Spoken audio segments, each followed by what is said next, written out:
بسم اللہ الرحمن الرحیم۔ تذکرہ اولیاء سندھ۔ سید عبداللہ شاہ غادی رحمۃ اللہ علیہ۔ سید عبداللہ شاہ غادی کا شمار سندھ کے قدیم ترین اولیاء کاملین میں ہوتا ہے۔ آپ کا سلسلہ نسب مولا کائنات سیدنا علی کرم اللہ وجہہ سے ملتا ہے۔ آپ کی ولادت باسعادت 98 ہجری مدینہ منورہ میں ہوئی اور آپ کی تعلیم و تربیت اپنے والد گرامی کے زیر سایہ ہوئی۔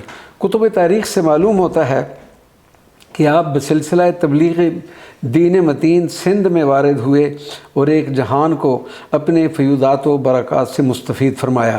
علامہ ابن کثیر نے تاریخ الکامل میں ذکر کیا ہے کہ سید عبداللہ شاہ غادی کی سندھ میں آمد عباسی خلیفہ منصور کے زمانے میں ہوئی۔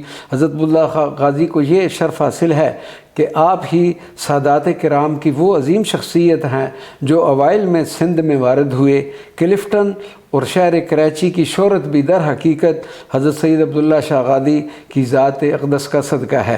سال 151 میں ایک جنگ کے دوران اپنے کئی ساتھیوں کے ہمراہ جام شہادت نوش فرمایا۔ مریدین آپ کے جسد مبارک کو ایک اونچی پہاڑی پر لے آئے جہاں آپ کی آخری آرام گاہ بنی۔ آپ کا مزار پر انوار مرجع خلائق اور لائق زیارت ہے۔ حضرت مخدوم لال شاہ آباد قلندر۔ حضرت لال شاہ آباد قلندر کو اولیاء میں جو مرتبہ اور مقام میں ولایت حاصل ہوئی وہ کم ہی اولیاء کو نصیب ہوتا ہے۔ آپ رحمۃ اللہ علیہ کا سلسلہ قلندرانہ تھا۔ آپ کا اسم گرامی سید عثمان علی اور لقب شمس الدین لال شاہ آباد قلندر تھا۔ آپ کا اصل وطن مروند تھا جو ایران کے شہر تبریز سے کچھ فاصلے پر واقع ہے۔ آپ نے 7 سال کی عمر میں قرآن پاک حفظ کر لیا تھا۔ اس کے علاوہ عربی اور فارسی زبان میں دسترت حاصل کی۔ حضرت لال شاہ آباد قلندر رحمۃ اللہ علیہ ملتان میں حضرت شیخ بہاؤالدین زکریا کی صحبت سے فیض یاب ہوئے اور شرف خلافت حاصل کیا۔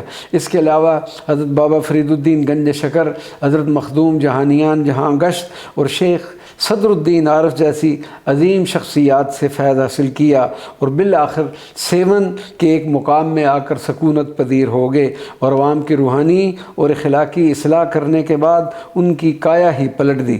آپ وجد کی حالت میں شعر بھی ارشاد فرمایا کرتے تھے جس میں صوفیانہ رنگ اور جذبات کی شدت کے علاوہ بلندی فکر، عشق رسول اور عشق اہل بیت کی عقیدت نظر آتی ہے۔ عثمان چوں شد غلام نبی و چہار یار، امیدش از مکارم عربی محمدس۔ حضرت لال شاہ آباد قلندر کا وصال شعبان 672 ہجری کو ہوا اور آپ کا مزار مبارک سب سے پہلے فیروز تغلب کے دور میں تعمیر ہوا۔ آپ کا مزار پر انوار 7 میں مرجع خاص و عام ہے اور لائق زیارت ہے۔ وما علینا الا البلاغ المبین۔